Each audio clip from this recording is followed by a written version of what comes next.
Serious people of Reddit who have gone through or are going through cancer. What was the first sign that made you go to the doctor? Attention! Serious tag notice. Jokes, puns, and off-topic comments are not permitted in any comment. Parent or child. Parent comments that aren't from the target group will be removed, along with their child replies. Report comments that violate these rules. Posts that have few relevant answers within the first hour. And posts that are not appropriate for the serious tag will be removed. Consider doing an AMA request instead. Thanks for your cooperation and enjoy the discussion. I am a bot. And this action was performed automatically. Please contact the moderators of the subreddit /message/compose/to/r/ask Reddit if you have any questions or concerns. I was fooling around in a mall as a kid. So my dad grabbed me by the neck to make me behave. He felt a lump on my neck and immediately began to get nervous. We went to the doctor the next day. Caught the cancer before it spread and was able to surgically remove it about a month later. Got super lucky. He felt a lump on my neck and immediately began to get nervous. That's a nice way of saying he almost shat his pants. My sister noticed a small painful lump in her breast shortly after having her second child. Doctor diagnosed a blocked mammary gland. A couple weeks later it still wasn't gone. Again doc said blocked gland. Months later it's still not gone and she insists on getting a second opinion. Stage 3 breast cancer. Double mastectomy immediately followed by months of agonizing radiation and chemo only to find out it's now stage 4. She's been stable for a few years but now it's spreading again and we don't know how long we have her. Trying to be as positive as possible. Please women. Get a BRCA1 test. To find if you're genetically prone to breast and ovarian cancer. My gyno does them for everyone. But most don't. You need to know. Because it will sometimes cause you to get breast cancer early. Which doctors don't expect and don't test for.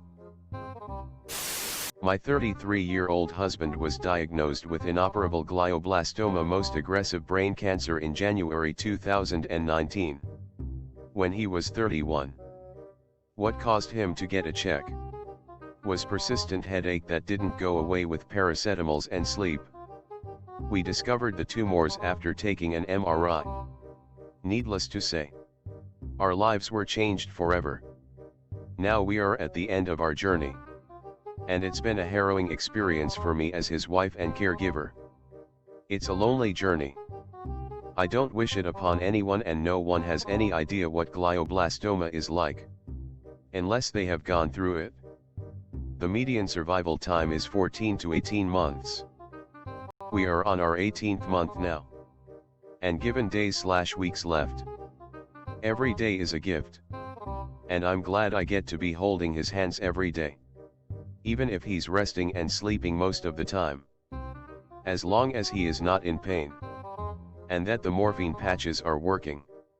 That is fine by me. I can't handle him going through any more pain. Edit. Thank you so much for sharing your stories. Giving me strength and support. And I'm so blessed to even be receiving all of your kindness. It's such a touchy subject and I'm hurt all the time. But you guys being so kind really makes me cry happy tears. I'm so touched. I don't know how to describe it, but I feel a little bit lifted. And that's more than I can ask for. From the internet. My husband, Victor, would have been so grateful to know that he is loved and supported by more people than he thought he was. Thank you. Edit August 2nd. Victor has passed away yesterday. On August 1st. 7:43 p.m. Swedish time. He was surrounded by his brother and me and smiled a lot to the very end. At his final resting position, His face looked relaxed and a little smile can be seen by us too. I am still in shock. Processing what has happened to us. I'll take the time I need to process this and grieve. I just miss my husband. I miss his laughs. I miss his smile. I feel loved. I know I'm loved. So that's keeping me together. Thank you so much for your kind support even though we are strangers on the internet. I am both saddened and moved by the generosity of others to offer support, love and to bear their personal pain related to GBM/cancer/loss in general. Thank you. May Victor find peace. I know he's not in pain now. Watched two aunts do with uncles and my mom go through this with my dad. Caregiving is exhausting mentally, physically, emotionally, and spiritually. Wishing you as much peace as you can find. Thank you. I'm taking it one day at a time. Some days easier. Some days harder. It's the hardest, most painful thing I've ever gone through in my life. Watching him decline. In just a matter of months. More care should be provided for caregivers. Especially mentally. I'm happy to hear your dad received the love and care that he deserved. It's all love. Funnily enough, it was a totally unrelated lump. Nope. That lump is fine. Just a lipoma. However, we found another lump in the corner of your X-ray and we need to biopsy it. My mum had something pretty close to this. Had a stroke. So lots of scans. One of them just caught the edge of something. Tennis ball-sized mass in her chest. Whack. Turned out it wasn't anything particularly nasty, but it seemed crazy she never knew it was there.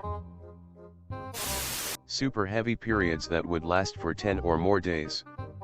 Got an IUD to help control bleeding. Actually hemorrhaged so bad the IUD came out. Endometrial cancer.